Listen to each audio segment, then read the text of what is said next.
Welcome to the deep dive. We've got a stack of sources here covering the fascinating and surprisingly complex history of calculus. This deep dive is tailored just for you, pulling out the key ideas and connections from the articles and notes you've shared.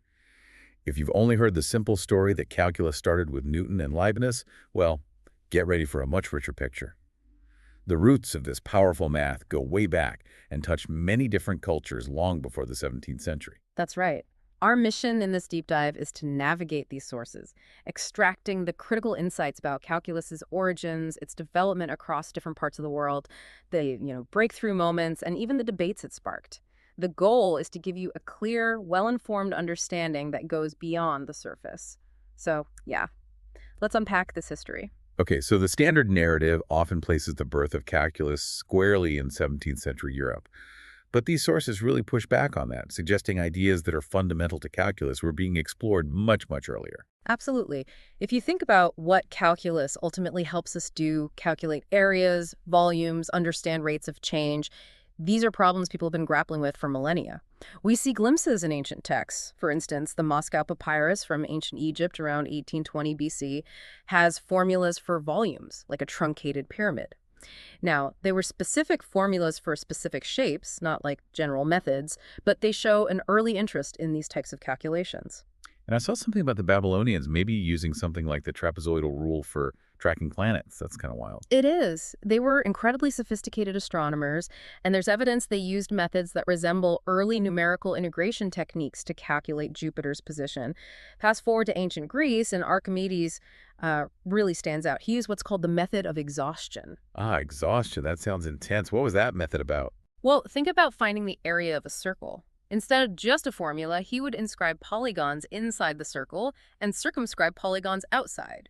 By using polygons with more and more sides, he could exhaust the area between the polygons and the circle, getting closer and closer to the circle's true area. Okay, so it's about approximating something complex by breaking it down into simpler, ever smaller pieces. That sounds a lot like the fundamental idea behind integral calculus. Exactly. That's the core idea. He applied this not just to areas, but also volumes. The sources mention he reduced the problem of finding the volume of a paraboloid. Imagine a 3D shape like a satellite dish to finding the area under a straight line.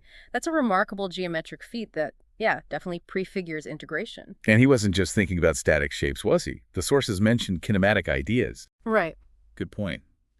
When finding the tangent to a spiral, he used ideas related to motion, thinking about how a point is moving along the curve at a specific instant. This hints at the concept of instantaneous rate of change, which is, central to differential calculus. So he was grappling with ideas of both accumulation, integration, and change, differentiation. He even derived a formula for the sum of the first n1 squares, which is a key tool later used in integration techniques. Pretty cool. So the seeds were clearly planted in the ancient world. But what about outside of Europe? Did these ideas develop elsewhere? They certainly did. The method of exhaustion, for instance, appeared independently in 4th century AD China with Lu Hui, who used it for calculating circle areas. Then, in the 5th century, Zhu Chongzi used a method similar to Cavalieri's principle, thinking of a solid's volume by summing the areas of its cross-sections to find the volume of a sphere.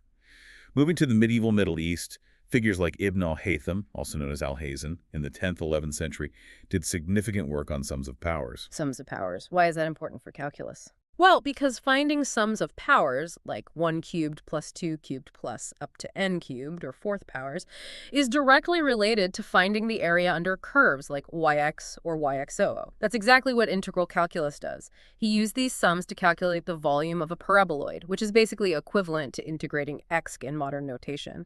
There's also debate whether Sharaf al-Din al-Tusi in the 12th century implicitly used derivatives when analyzing cubic polynomials.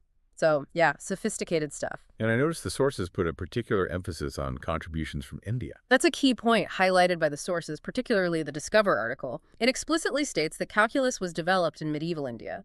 The AP Central Source notes 14th century India alongside Baghdad and China for work on sums of powers. Specifically, texts like Narayana Pandita's Ganita Kaumudi from 1356 contain relationships involving binomial coefficients that allow calculating sums of arbitrary powers, a very powerful technique needed for integration. The Reddit source also brings up the Kerala school of mathematics in southern India in the 14th, 16th centuries.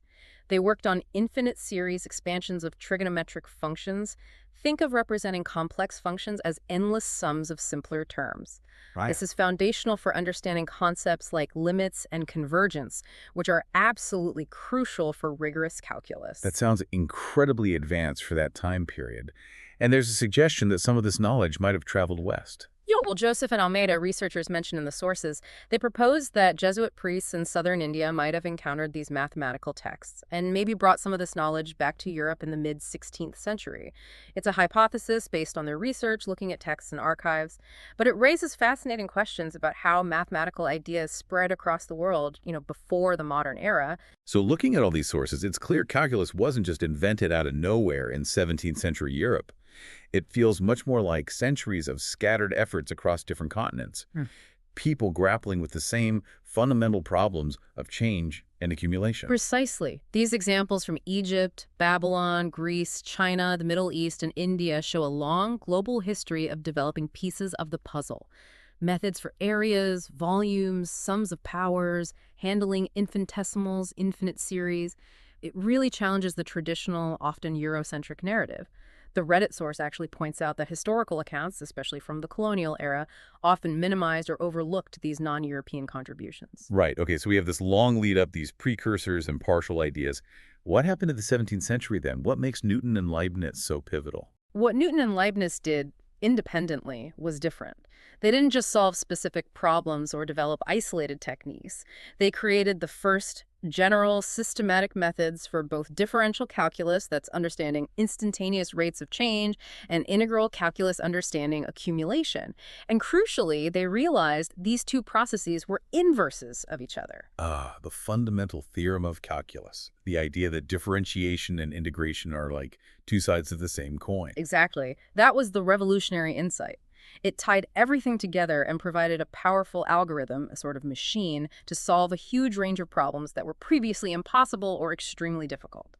Newton called his system the method of fluxions, thinking about mathematical quantities as if they were in continuous flowing motion. He developed this around the late 1660s, using infinitesimals kind of intuitively, but interestingly, he delayed publishing his work for many years. His main treatise didn't actually appear until 1736, long after he wrote it in 1671. Wow, okay. And Leibniz. He's the one whose notation we mostly use today, right? The ddx and the long s for the integral. Yes, Leibniz developed his version in the 1670s. While his initial concepts were similar to Newton's in outcome, his approach was different, and his notation was just incredibly powerful. It made the structure of calculus problems clearer and much easier to manipulate. It really revolutionized how mathematicians worked with these ideas. His approach to infinitesimals sounds a bit philosophical. Mm. The sources quote him calling them nothings, but they are not absolute nothings. What's that about? Yeah, it does sound a bit mystical. He thought of them as quantities smaller than any finite number, but not identically zero. It was a bit paradoxical from a strict logical standpoint at the time, but he felt the sort of truth of continuity in nature justified their use. What's fascinating, though, is that centuries later, in the 1960s, mathematician Abraham Robinson developed non-standard analysis using hyperreal numbers. And this provided a rigorous mathematical foundation for precisely this kind of intuition about infinitesimals. Some see it as a sort of belated validation of Leibniz's original ideas. Interesting. And beyond calculus, the sources paint Leibniz as this incredible polymath, philosopher, diplomat, scientist, involved in so many different fields. He really was a universal thinker. I mean, his philosophical ideas like monads or arguing for the best of all possible worlds are famous, but his vision extended to creating a characteristica universalis, or calculus ratiocinator, basically a universal language of symbols and rules for logical reasoning. This vision of calculation as a basis for thought remarkably foreshadowed modern concepts like computation, algorithms, even AI. It perhaps reflects the same systematic symbolic thinking that made his calculus notation so darn effective. And a fun fact from the sources, the Chaka Leibniz cookie is named after him because he lived in Hanover. A delicious piece of trivia indeed. Okay, so they both developed these powerful systems, but this area is also famous for the big fight about who got there first, the calculus controversy. Oh yes, it's a dramatic part of the story. Starting around 1708, Fueled by nationalistic pride, John Keill, a Scottish mathematician, publicly accused Leibniz of plagiarizing Newton's work. This was really amplified by Newton himself, who was the, very powerful president of the Royal Society in England at the time. And the sources say Newton was actually involved in the Royal Society's investigation into the claims. That doesn't sound very impartial. It certainly wasn't by today's standards. The Royal Society investigation, with Newton sort of pulling the strings, upheld the plagiarism charge against Leibniz. It's a finding that most modern historians disagree with. The consensus now is that they reached calculus independently with different approaches and notations. But the controversy wasn't just a personal spat. It created this deep rift between British and continental European mathematics for decades. It really slowed down the exchange of ideas, and it really darkened the last years of Leibniz's life. He died in 1716 pretty much under this cloud. This whole episode raises that important question the sources touch on. Was calculus discovered like it was an inherent part of the mathematical universe just waiting to be found? Or was it invented, a human-created framework for understanding the world?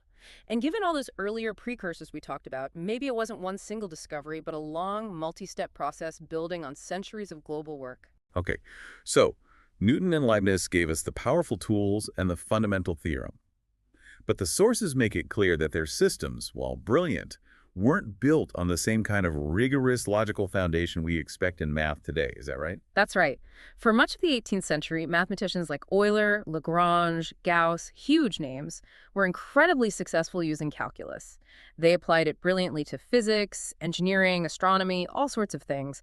They achieved amazing results, even summing infinite series that seemed, well, a bit dodgy by later standards. But the underlying logic, the why it worked, wasn't always strictly proven. Getting correct answers and solving problems often took precedence over ironclad logical justification. So it was a bit like having this incredibly powerful engine, but the blueprints for exactly how it worked weren't fully detailed or, proven completely safe. That's a decent analogy, yeah. The intuitive ideas about limits and infinitesimals worked in many cases, beautifully even. But they could also lead to paradoxes or incorrect conclusions if you applied them carelessly, especially when dealing with infinite processes or functions that behaved strangely. The need for a more solid foundation began to grow, particularly around the turn of the 19th century. And one key driver mentioned in the sources was the need to teach calculus, especially in institutions like the newly founded École Polytechnique in Paris. When you have to stand up and explain these concepts clearly to students day after day, you're forced to confront the fundamental questions and the ambiguities head-on. Makes sense. And this is where figures like Lagrange and then Cauchy come in. Exactly.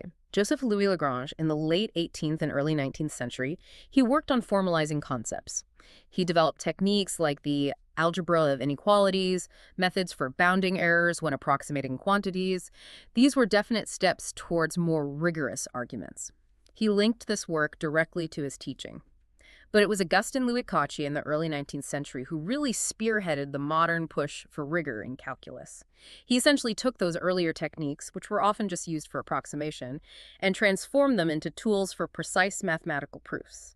How did he do that? What was the key idea? It sounds fundamental. Well, he translated the intuitive ideas of limits, continuity, and the derivative into the precise language of inequalities. This is what we now recognize as the epsilon-delta approach. Okay, epsilon-delta, that sounds technical. Can you give us a sense of what that means conceptually for someone who maybe hasn't seen it in a while? Sure.